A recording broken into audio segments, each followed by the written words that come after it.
Hello friends, how are you? I hope all of you are very well. Today we are going to discuss about the first chapter of class 7th, our environment book. The first chapter is environment. Let's start the chapter. After the long vacation, when Ravi started going to the school again, he noticed that the only playground next to his school was dug up. यानी कि जब एक लंबी छुट्टियों के बाद रवि ने school जाना आरंभ किया, उसने देखा कि जो उनका प्लेग्राउंड खेल का मैदान था उनके स्कूल से अगले आगे, तो वो क्या हो रहा, डग्ड अप यानी कि खुदाई शुरू हो गई है, उसमें खुदाई हो रही है। People said that a huge building with many flats will be constructed there. लोगों ने बताया कि वहाँ पर एक बहुत बड़ी बिल्डिंग का निर्माण होगा जिसमें बहुत ज़्यादा फ्लैट बनेंगे। Ravi was almost in tears when he realized that the big playground with its soft grass, marigolds and butterflies is gone forever। यानी कि ये देखकर रवि की आंखों में आंसू आ गए कि जो वो बहुत बड़ा मैदान था वो अभी नष्ट हो चुका है। वहाँ की सॉफ्ट ग्रास यानी कि जो कोमल घास, बटरफ्लाइज तितलियाँ हमेशा हमेशा के लिए ख़त्म हो जाएंगी। He shared his feeling with his classmates. उसने अपनी भावना अपने दोस्तों के साथ, अपने सहपाठियों के साथ शेयर की यानी कि बांटी। In the assembly the principal to sadly observe see how our environment is changing. यानी कि जो प्रार्थना होती है उसमें उनका जो प्रिंसिपल था उसने बताया कि देखो हमारा इन्वायरमेंट यानी कि हमारा पर्यावरण कैसे बदल रहा है।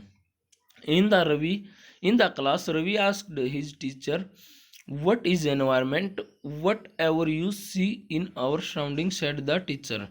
यानी कि क्लास में रवि ने पूछा अपने अध्यापक से कि व्हाट इज इन्वायरमेंट, पर्यावरण क्या होता है। उनके अध्यापक ने बताया कि अपने आसपास जो चीज़ें देखते हो तुम, अपने सराउंडिंग्स में जितनी भी चीज़ें देखते हो वो सभी इन्वायरमेंट हैं। Ravi thought aloud, that means the school building, table, chair in the classroom, even that open field, the road, the garbage, many friends, all are the part of our environment।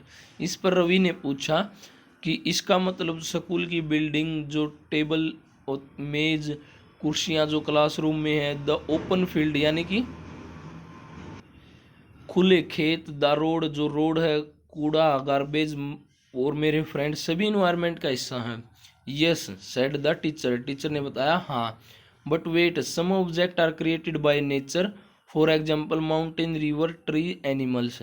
यानी कि कुछ जो चीज़ें हैं, वस्तुएं हैं, वो नेचर प्रकृति द्वारा बनाई गई हैं, जैसे पहाड़ी, नदी, झील, पेड़ पौधे और एनिमल, पशु।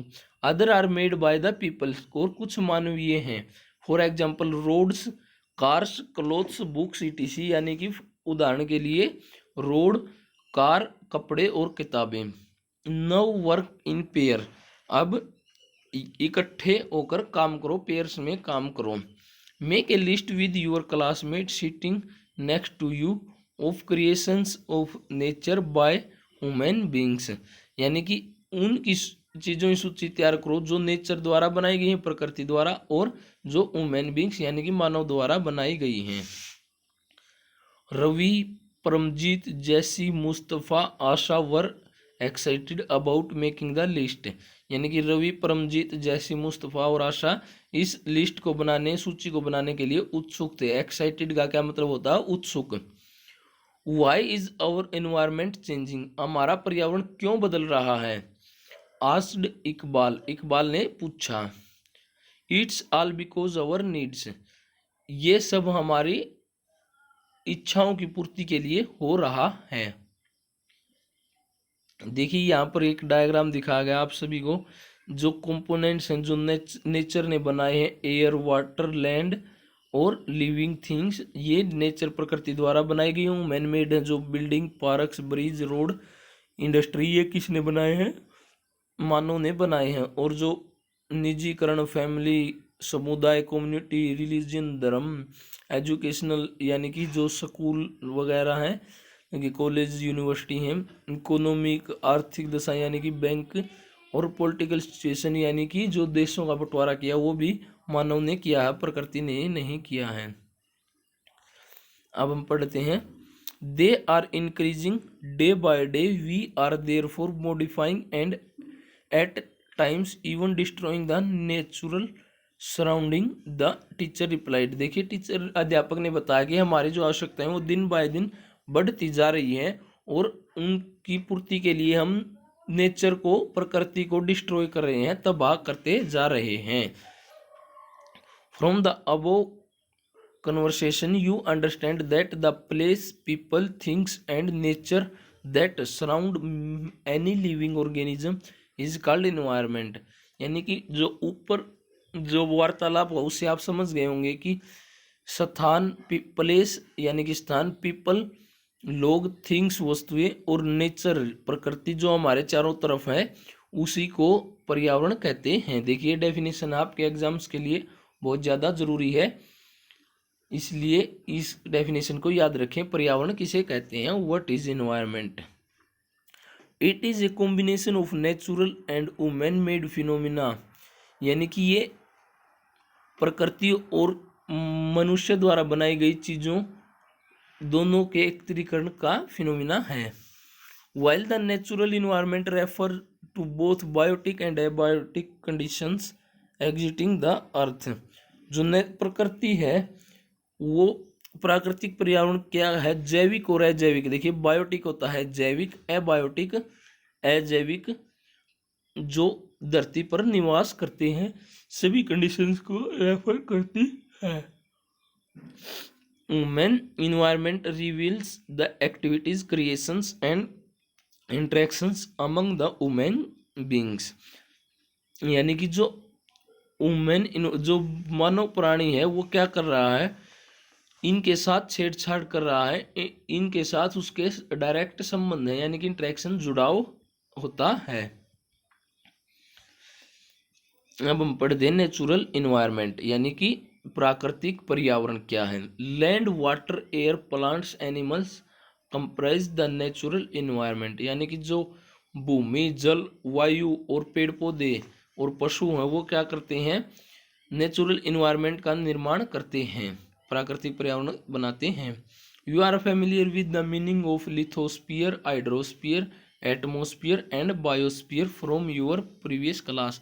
आप सभी लिथोस्फीयर, हाइड्रोस्फीयर यानी कि हाइड्रोस्फीयर होता है जलमंडल, एटमोस्फीयर होता है वायुमंडल और बायोस्फीयर होता है जैवमंडल, इन सभी से आप परिचित हैं। पिछली क्लास में आपने ये सब पढ़ा है। Let us learn some more fact about these domains. इनके बारे में आइए हम ज़्यादा पढ़ते हैं। Lithosphere is the solid crust of or the hard top layer of the earth. जो लिथोस्फीयर वो सॉलिड क्रस्ट है, पृथ्वी की सबसे ऊपर वाली जो लेयर है वो लिथोस्फीयर कहलाती है। It is made up of rocks and minerals and covered with a thin layer of soil. यह चट्टानों और खनिज पदार्थों से बनी है और मिट्टी की एक पतली परत द्वारा ढकी हुई है। It is an irregular surface with various landforms, mountains, plateaus,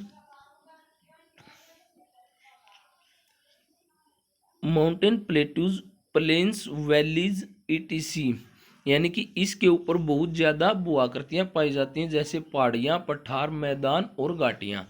land forms are found over the continents and also on the ocean floor. देखिए जो ये भू-आकृतियाँ हैं, लैंड फॉर्म्स का मतलब क्या होता है? भू-आकृतियाँ। आप इन वर्ड मीनिंग्स को साथ के साथ नोटबुक में नोट करते रहें। वो कॉन्टिनेंट्स महाद्वीपों पर भी पाई जाती हैं और ओशियन फ्लोर्स यानी कि समुद्री तल हैं जो उन पर भी पाई जाती हैं। Lithosphere is the domain that provide us forest, grassland for grazing, land for agriculture and women settlement. जो लिथोस्फीयर वो हमें क्या देता है? फॉरेस्ट यानी कि जंगल, ग्रासलैंड यानी कि जो घास के मैदान हो वो पशुओं के चरने के लिए, लैंड फॉर एग्रीकल्चर कृषि के लिए भूमि, वुमेन सेटलमेंट लोगों को रहने के लिए जो बस्तियां वो भी लिथोस्फीयर पर बनी हुई हैं। It is also source of mineral wealth. यानी कि ये खनिज पदार्थों का भी एक सोर्स है, स्रोत है। This is domain of water is referred as hydrosphere. The जो जल मंडल है वो पूरा पानी से बना हुआ है, आप कह सकते हैं। It comprises various source of water and different type of water bodies like rivers, lakes, seas, oceans etc। यानी कि ये पानी के सभी स्रोतों द्वारा निर्मित है और पानी के विभिन्न प्रकार के जो वाटर बॉडीज हैं वो कौन सी हैं? रिवर्स नदियाँ, लेक्स झीलें, सी समुद्र, ओशियन महासागर आदि। It is essential for all living organism. जो जल है वो सभी जीवित प्राणियों के लिए बहुत जरूरी है, क्योंकि जल पिए बिना, पानी पिए बिना हम जिंदा नहीं रह सकते। The atmosphere is the thin layer of air that surrounds the earth. जो वायुमंडल है वो हवा की एक पतली परत है जो पृथ्वी के चारों ओर फैली हुई है। The gravitational force of earth hold the atmosphere around it. जो धरती का गुरुत्वाकर्षण बल है वो इसको पकड़े हुए है अर्थ के चारों ओर। It protect us from the harmful rays and the scorching heat of the sun. यानी कि जो सूर्य से हानिकारक किरणें आती हैं और जो जलाने वाली गर्मी होती है उससे हमें ये बचाता है। क्या? Atmosphere. It consist of natural gases, dust and water vapour. इसमें क्या क्या पाए जाते हैं? प्राकृतिक गैसें, डस्ट यानी कि धूल, वाटर वेपर होते हैं जल वाष्प। देखिए ये वर्ड मीनिंग जो हिंदी और इंग्लिश में मैं आपको बता रहा हूँ इनको साथ के साथ लिखते जाइए जिससे आपको आगे पढ़ने में आसानी हो। The changes in atmosphere produce changes in weather and climate. जो देखिए वायुमंडल में अगर चेंज होता है तो वो जलवायु और मौसम में भी चेंज होगा। Plant and animal kingdom together make biosphere और द लिविंग वर्ल्ड। जो पौधे और जो पशु हैं वो सब मिलकर जैवमंडल का निर्माण करते हैं जो लिविंग वर्ल्ड यानी कि जीवित विश्व में पाया जाता है। It is a narrow zone of earth where land, water and air interact with each other to the support life.